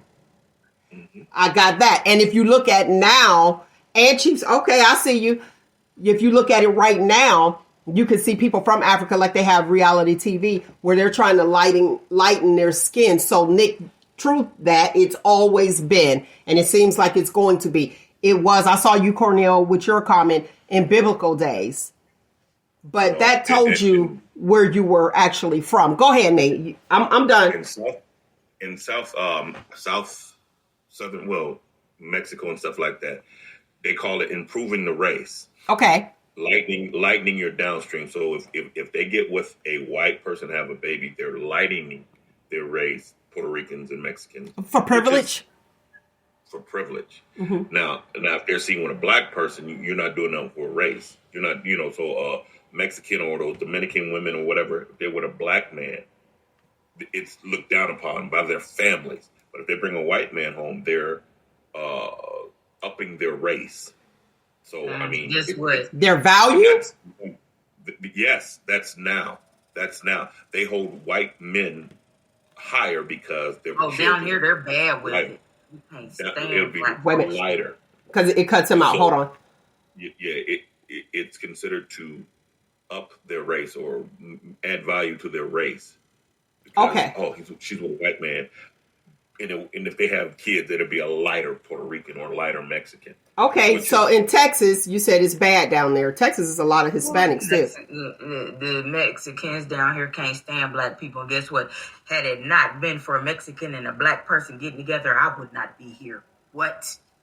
Aztec Indian, baby. Okay. Exactly. Let me see. Hold on. That's the narrative that was written by them clear folk. Well, obviously. And here's go ahead. Your rant was amazing, and it was on point. I can't argue with it at all. Problem is, we only got 2 million views. 2 million people looking at us right now. Only, you know what I mean?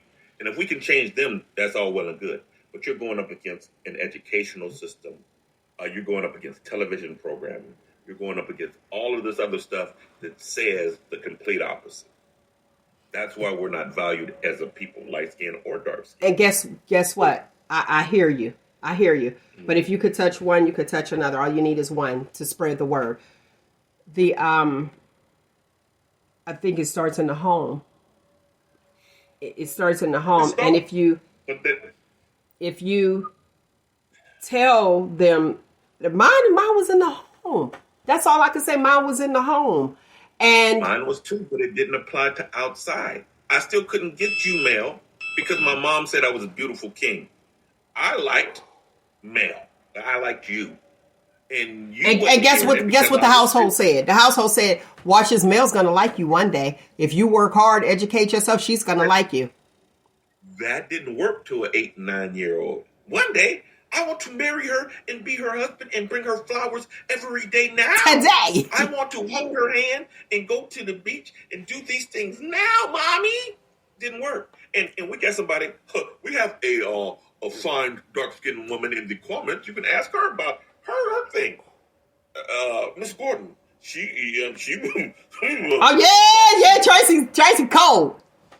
But she was a dark-skinned woman. And I bet you the plights that we were talking about earlier, she probably went through. And see, Tracy was my girl. Like, I didn't see that.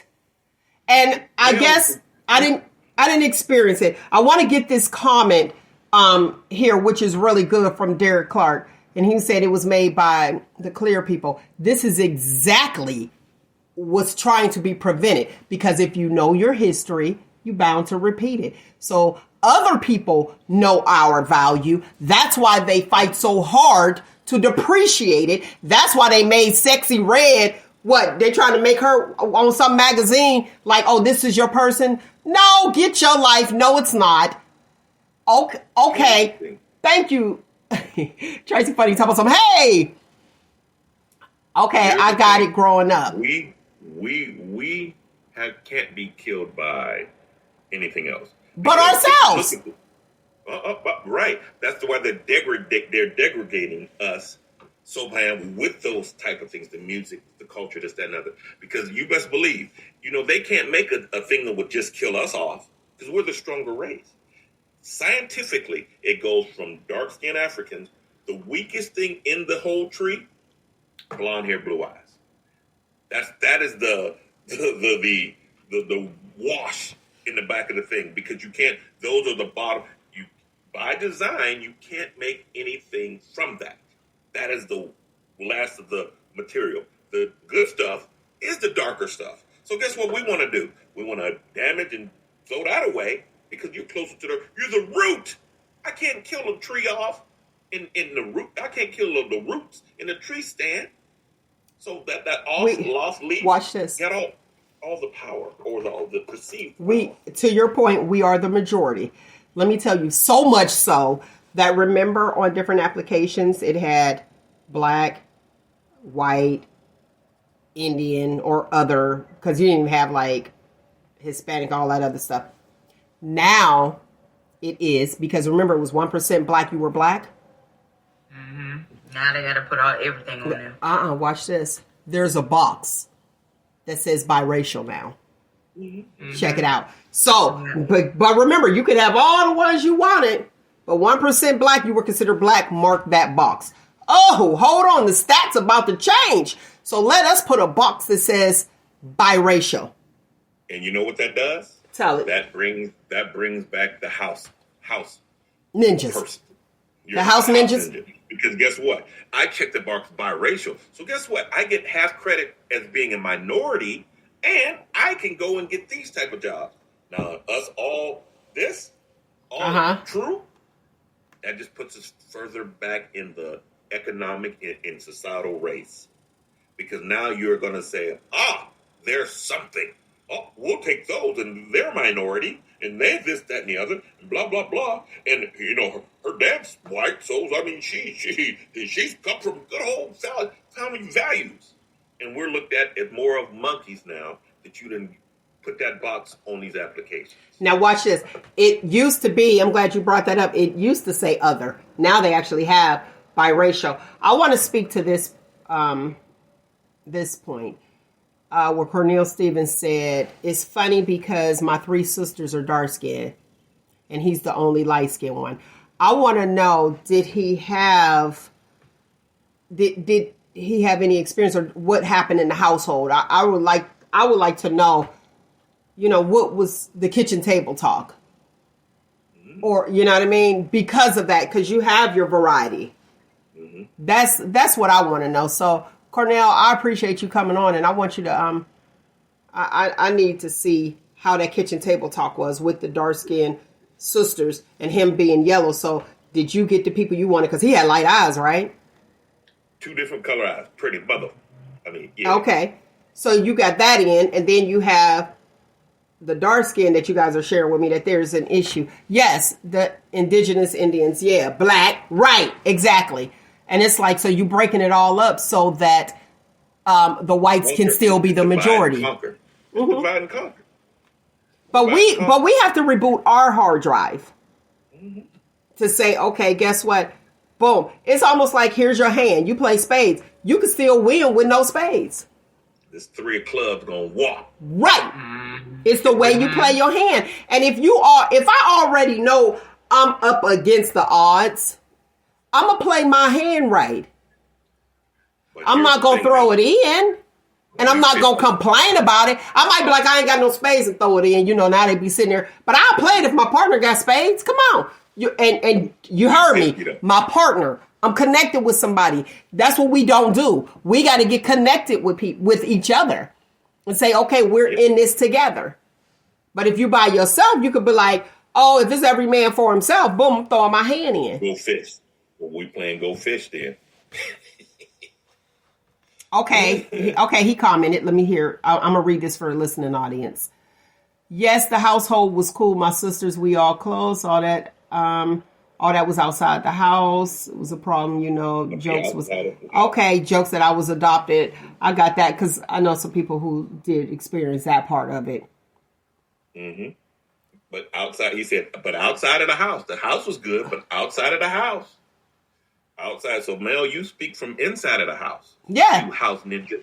I probably was. They probably would say that because my experiences were not the same. And watch this, though. Right. Watch this, though. Experiences weren't the same because maybe it was 4 people in your household and it was 1 in mine. Oh, you were the only child? Ooh. So that explains a lot. Is that what happens? It's so clear now. That explains a lot. So you have, what I mean? Different dynamics. But my cousins, we were all brought up like sisters and brothers, so a lot of people wouldn't know. They'd be like, wait. In the house. But as soon as you get outside that house. I wasn't really loud out too much, though. That helped.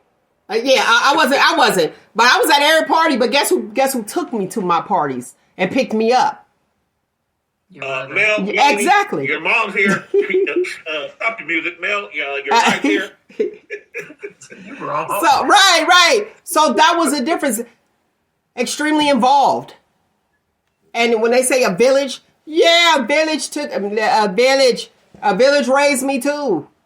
Me too. And it's like, boom, you do what? Hold on. Right. But you can't look for that.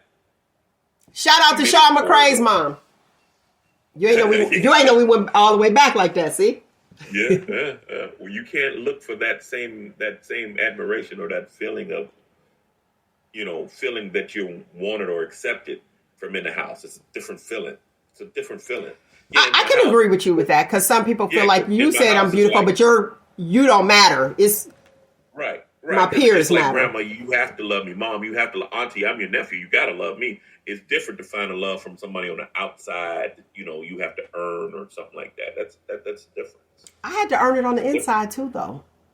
No, Grandma Yes. loved you. She whooped you just as much as she whooped such and such, and your sister. She whooped y'all all equally. That was equal love. And if you came to her and she already knew your character and stuff like that, she would have dealt with you accordingly. But it would have been with love, because that's inherent. That's guaranteed. You're her granddaughter. You're going to get love first. They're going to look from you from that standpoint. Okay, I love Mel, so let me hear what she got to say. Versus, who is this nigga? Oh, they used to say that. Okay. That was said. Look, that was said. The person. Let me tell you something. They say you get your personality by age 6.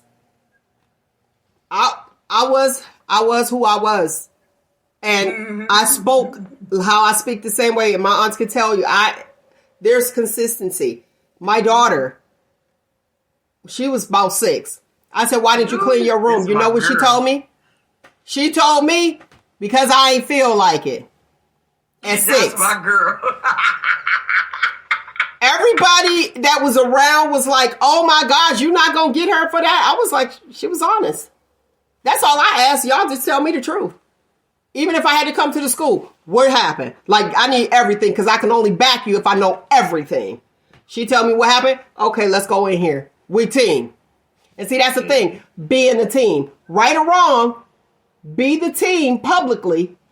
Then when you get to the house, you be like, you can be as wrong as 2 left shoes. I'm going to defend you as much as I can, but I'm never going to embarrass you or diminish you in front of anybody. I don't care how old you are. And I think that might be a lot of it. I embarrass my kids on every possible occasion. But I mean, when they were younger and the school called, going up there. Oh, they knew. But watch this. Learning this, having this conversation, and where it starts when you are young, and then now as an adult, these people still have unsolved mysteries, issues from when they were young, and they're projecting on the youth. And I'm going to say that because how often do we know, even in our lifestyle, with you, all 3 of us, we know where we are. We're going to keep it quiet, but we know in ours, that person, we were those people.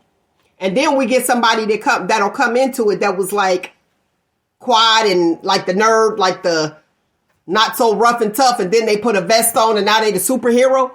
And you be like, hold up. We ain't doing that. Slow down, Turbo. Right. Slow down, Turbo. Right. We know better. Right. So with that being said, people are in different positions. And you might have that cop that you've been sitting there. Now they're a cop. They got a badge. Now they want to talk reckless to you. And you're like, I remember you when we was in elementary school. Everybody used to whoop your tails. Calm your tail down. Well, see, here's my thing with police officers. Anybody in police officers and politics should have to play high school sports, because you get these nerds that they never was popular or anything. You give them power. That's why we have the problem. If I ever get pulled over, I look at the cop and say, okay, he can get his own. He got a little swag. I feel better. But if he come up to me and I know he can't get his own behind, I know his wife is running him, I'm scared shitless. I'll watch this. Because I know, oh boy, big dude, he's going to show, hey, Barnaby, you've been, but there's the thing. So you have your mental and physical sport, like you're talking. And then you got politics, where you have your mental sport. It's not a sport. You need a team. Let Politics, you don't need a team. Watch this. Politics is I'm being bought out by the highest bidder. Watch this. You do have the team, the people to follow you. Right, Because that's who you are. Bought out by the highest bidder. But I understand where you're bringing it back around. I get it. Because everybody needs each other. And I believe, me personally, to be well-rounded, I think you need to play sports as a team. Not track. Team.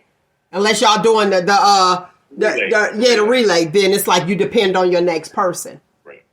But that's not everybody. I feel like, now back to my point with the teachers. They're in position. And they may look or be like, oh, okay, well, I know who your mother is. And try to be on some get back that way. Listen, some of these teachers, I'm going to tell you, I have witnessed it. Witnessed it. Some of these teachers are in position. And they're like, oh, okay. Or they have an issue with a light-skinned child. Because they were dark-skinned. So all light-skinned is just, get out of here, you mud. And that's probably why, because I've seen it. I've worked as a school nurse, and I enjoyed every minute of it. But here's the thing. People deal with things that they have dealt with as a child, and they bring it to the forefront because they haven't dealt with it as a child, and they still have that issue, and they project it on their students, which is not okay. It's not okay, but here, I'm going to come to the teacher's aid as a little bit. Go ahead. Because they're held to a doctrine. If you can't teach critical race theory in this school, Mel, if I catch you teaching critical race theory, you're fired. You're done. So they're held to a certain standard, and the standard's not right. The standard is wrong, but they're held to it. Think about this. All of our lives, Black History Month was 3 people: Rosa Parks, Martin Luther King, and Tina dude. George Washington Carver. Yeah, well, that's 4. Harriet Tubman, Rosa Parks, Martin Luther King, and George Washington Carver. Guess who I did mine on real quick? Frederick Douglass. And everybody's like, who? So you're right. Go ahead. They were like, yeah, exactly. But guess what? Everything in every school. I went to the mighty Golden Bears East High, and y'all went to y'all little bitty schools, and I bet you the same thing was taught during the month. Martin Luther King, Rosa Parks, Peanut Dude, Carver, and Harriet Tubman. So it's bigger than just the teachers. What you're talking about is her attitude. I'm talking about the system. And it's a lot worse. Well, I'm talking about the system. Let me say, the person that I'm speaking of, and if they're watching, they know it is. So I hear what you're saying. It's very personal because I did my research. And guess what's interesting? I talked to some other people. Every class she was in, no light-complected person got higher than a C. All the dark-skinned people, yes. And this is where you graduated. Now I'm going to put it out there. The dark-skinned ones got the A's. Now, and I told y'all before, I was like, oh, I know that paper was cold because I assisted with that paper. Well, I wish I had that person to give me that easy A. Just for being dark skinned, right? But that's a personal thing. But you put these people in position, and you're saying, yeah, you can't teach on critical race theory. Maybe they don't even want to because they don't want to revisit a pivotal moment in their life. I gotta say that. Race theory is the truth. Now, wait, but you do have elementary school. I guess you did have those teachers. My experience wasn't that. And I think, Nick, we talked about this before because our experience wasn't the same. Nick had light eyes, all that other stuff too. So get out of here. But Nick was cute. Me and the person that said that weren't light skinned. We had Miss Paris and Miss Manis, Mr. Milligan back there. Miss Gomez was my favorite teacher. I learned. Oh, man. Yeah, Miss Manis. I remember. Look. Miss Manis. Okay. See, and you know what? And it's tragic. I learned about Black history. Let me take a moment to shout out Miss Peace. Miss Peace I was at Covington School. That's where I learned about Black history. That was my thing. I went to Covington, Hayes, Volney, Cheney. I learned mine from Miss Miller in the 12th grade, which was way too late. and I was listening to Public Enemy, and I didn't know how to take all that power at once. Fight the power, and then Miss Miller telling me I'm a king. I'm like, yeah, kill Whitey, kill my landlord. C-I-L-L. Just a figure of speech. Okay, Eddie Murphy. It's crazy. Okay, Eddie Murphy. C-I-L-L. Where was yours? Where was your experience? Where you learned about Black History, Nick? Because you're from PA. Yeah, it was very minimal. Even in Farrell High School, which had the highest percentage of black students. But where was yours at? Where did you learn it at? In Farrell High School. Yeah. And you know what? In Farrell High School during Black History Month. Yeah. Oh, those 28 or 29 days. Yeah. Mm-hmm. Now, guess what? I challenge you guys who y'all learned, and you got it from Miss Miller, yours Farrell High School, that you make sure that you instill something into your youth. Because Miss Peace was older. She was the librarian. I look forward to going over there. I am not lying to you. I learned so much from her. Well, y'all know, okay, I'll tell you who this, Miss Peace, y'all know Damon Peace? Uh-huh. It was his grandmother. Oh, wow. It was his grandmother.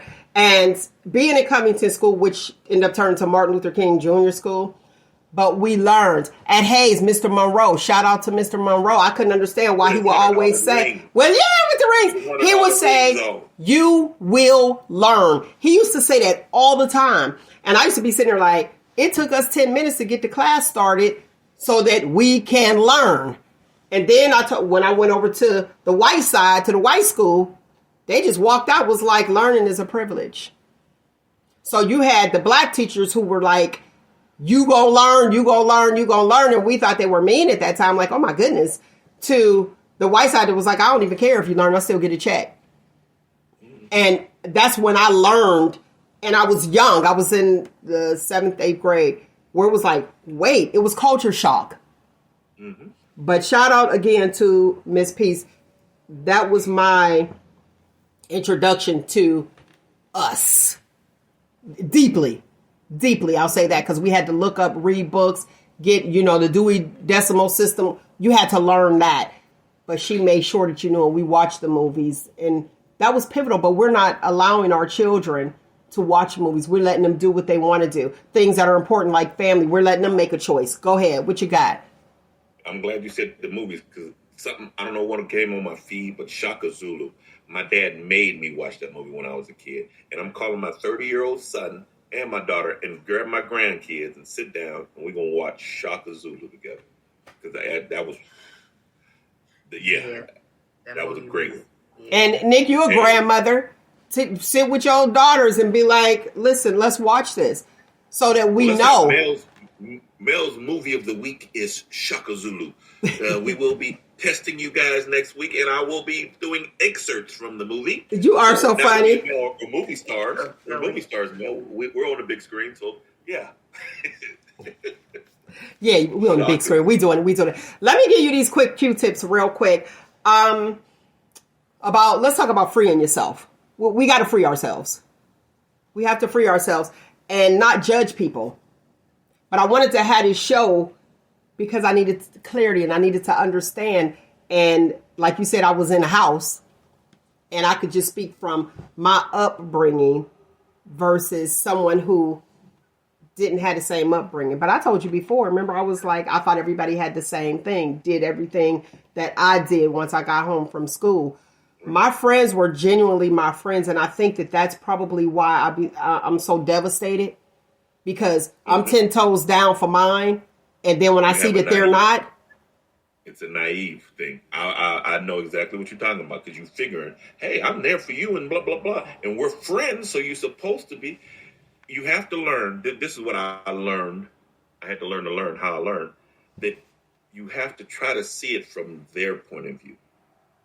Because no place in the world is perfect for Mel or for Nate or for Nick.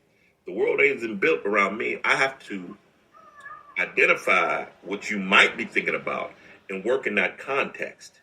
Because here's a fight, and I don't care if you don't like it. There's two things that people do that I hate. The toilet paper goes under, and sugar and butter go on grits. That's how I was raised. That's how it should be. Now, if we want to fight, you want to fight. But I have to learn to look at it from your point of view. You know what I mean? Okay. I know that's way to the left. No, it really isn't. But if I look at it in my household from your point of view, we'll be where we are right now in today's society. So it's like, if you want to come in this section, this is how it's operated. You can adapt or you have a choice. Nate, you ain't got to be here. Ta-da! There it is. Right. Now, you said that the world don't revolve around you. Can I say this to you? Mm-hmm. In your world, the world does revolve around you. When you wake up, the sun rises for you. So it's up to you to make the best out of it. Mm-hmm. And that's from me. And that's my upbringing, which is probably very different. And that's probably why I think the way that I think. It's like the sun rose for you. What are you going to do with it? I'm not saying, so the sun rose. Oh, look, what Nate going to do about that today? No, I ain't even thinking about Nate. I hope Nate having a good day, but I got to focus on what I'm going to do. But I do not judge. You hit me over the head with that one, Mel. I go back to my Bible and I read the book of George, verse 6, chapter 7. Everybody has a little light. Under the sun. That's in the Bible. Read your Bible. Read it. But that's what we have to do. You have to realize that the sun rose for you. So what are you going to do with it? And You're right. Being in the world that we are today, we are focused on how someone else feels. And then negating. Yeah, like, what? But how do I feel? You know what I mean? It's like, well, wait, how do I feel? We got to bring it back. I don't know how to fish because I ain't touching all that, but reel it back in a little bit.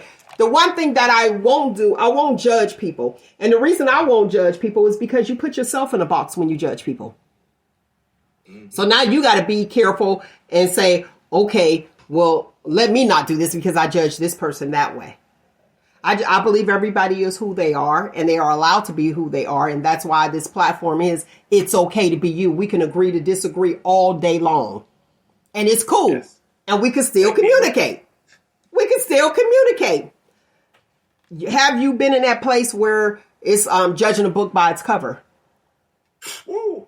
The cover's dark skin, so bringing it back around. Bring it home, baby.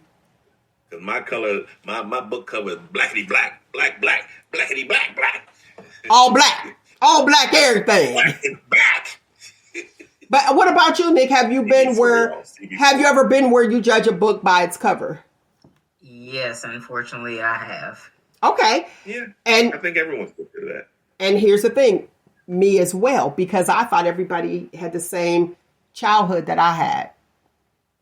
You know what I mean? So with that being said, judging a book by its cover, you really don't know what anyone has gone through.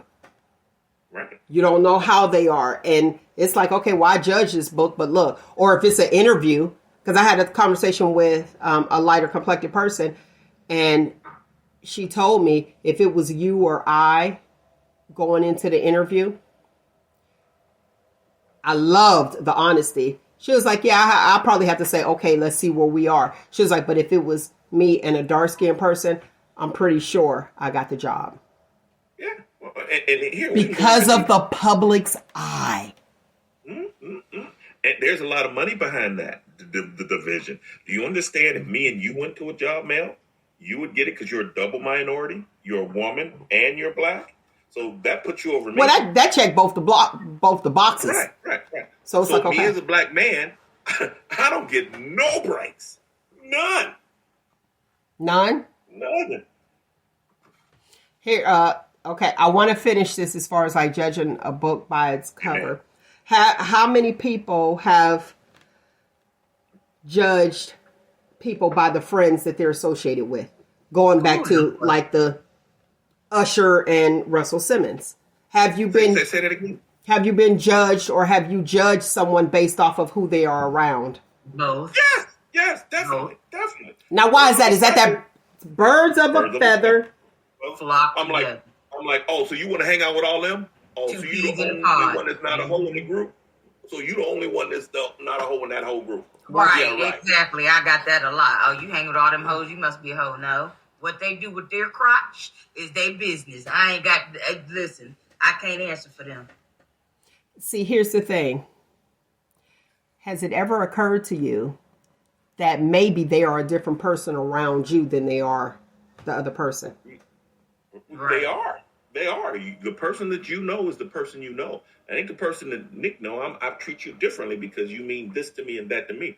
But if the character of my crew is in jeopardy, I mean, you can't be affiliated with dope dealers and you a lawyer. You know what I mean?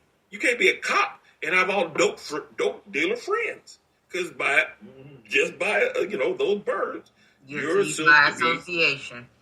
By association. And you know what? But see, that would make me, if I have a friend, cooler than a mug, and people would say, I don't understand how y'all are friends. Well, you shouldn't, but thank you. And I said just that. Maybe they're a different person around you than they are me. Because we have a different relationship. But you can't judge me based off of that person. If you know this person steal and do everything else, well, when they're around me, they don't be stealing. But guess what? I know that they have the propensity to steal. Mm-hmm. You know what I mean? Still hiding the good China. Why come every time I come over there, Mel, we only get plastic utensils? Because I know you be stealing. See? Oh, I threatened. But the point I'm trying to make is this, and it makes you like look into yourself and be like, okay, well, if they're around this person and you're making a judgment call based off of birds, to the listening audience, air quotes, birds of a feather flock together. Well, why are they that way with you? That should be the question. Then them being someone different with the other person. And the interesting part is people will make a decision based off of somebody else's perspective. And that I don't want to do. However, I heed the warning. And you might, and you watch this, and you might know who you're dealing with. Like I got some Peters. And I know when to bench them, and I know when to put them in the game. Peter. Yeah, the Bible. I went to the Bible. Oh, okay. So, you know, I got some people that I know. So it depends on who we playing. If I'm gonna put my homie in the game or not. Like, all right, let's go. Boom, boom. Do I know that you shady and you might deny me? But I need you right now, and that's all good. So nobody's exempt, but you know, and you take that into consideration. Like, okay, I know the person I'm dealing with, but this is what I need. And I know that if something go down, they got my back. For a moment anyway. Right. So that I'm safe. But you have to look at why are they this way with me and that way with that person. So what about me is giving off this energy to think that it's okay to be this way? That's something to think about, because all we can do is change ourselves. We have control over our own selves, unless you allegedly stuck with R. Kelly. I just bring it back. But we can make a decision. You got to know when to say no. You got to tell them no. You got to tell me, Pit Diddy, no. Okay. David Felder said, I am what I am because of who we are. What's your thoughts on that? You're too old to be putting that stuff. Man, I can barely read. I'm be unto you. Letters. But, yeah, we all know what I beat that. But what's your thoughts on that? I am what I am because of who we are. Yeah. You agree? Your circle judges you. If I'm hanging around you and you're my support system and I talk to you, Mel, about the problems and we go out every now and then. Now, this, dating it's my circle. We all go out and you buy me dinner this time, I pay. We things, that molds who I am. And then people see it from the outside. They be like, oh, man, you hang with Dave. And it's 5.0 driving 200 miles an hour in the rain. so you get caught up in who you with. You know what I mean? So Okay, I get that. What's your thoughts, Nick? You are who you are because of who we are. What's your thoughts on that? Do you agree or disagree? I disagree. I am who I am because of me. Okay. And I am with Nick. I'm with Nick because you could call me and we could communicate, but I don't have to hang out with you and kick it with you all the time. Unless I could bring you to my direction. If you want to show out, you ain't coming back. Right. You do not get another invite. Go ahead. Are you guys looking at it from personal or a community concept? I was looking at it from a community concept. Okay, from a community concept? Because we are. Because to Mel, I'm the greatest thing since sliced bread. But to Nick, I'm an asshole. So, I mean, it's all in who I want to give you. It's all in perception. Now, David, I see you where you said my wife is my wife because we are married. Okay, but the two becomes one. So it's back to what Nick said. Yes. Mm-hmm. Nate is my friend because we are friends. Okay, but it is. The two becomes one. So I am who I am because of who I am. Now watch this. Some people on the outside judging may say you are who you are because of who y'all are. But that's not it. So we have to stop judging. That's the bottom line. The bottom line, let me say this for today's footnote. Like I said, judging people puts you in a box. Why do I say that? I say that because ironically, when you judge and you put yourself in that box, it's harder for you to take that leap. Why? Because you are worried about what other people may think of you. The end. So thank you, lovely people, for tuning in to Shop Talk with Mel. And I'm so sorry. I always get deep into it and I be missing all the little comments. Let me read this. Okay. Oh, I got to give this comment. I'm sorry. My dad is darker than Nate. My grandmother prayed that I didn't come out that dark. So they know the history of what it all is. Okay, I had to put that in there. So thank you for tuning in to Shop Talk with Mel. I truly appreciate you guys. You have no idea, Tom. I know we cannot get back, so I appreciate you guys spending your Saturday with us. So find you, embrace you.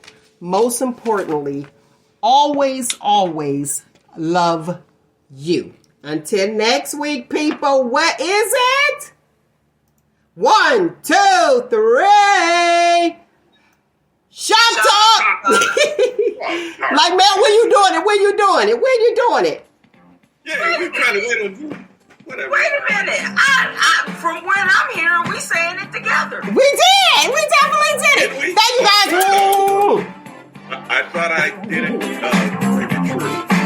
It happens sometimes. Crazy. Bye. Find you, embrace you, and most importantly, always love you. Until next week, people. 1, 2, 3. Shop Talk.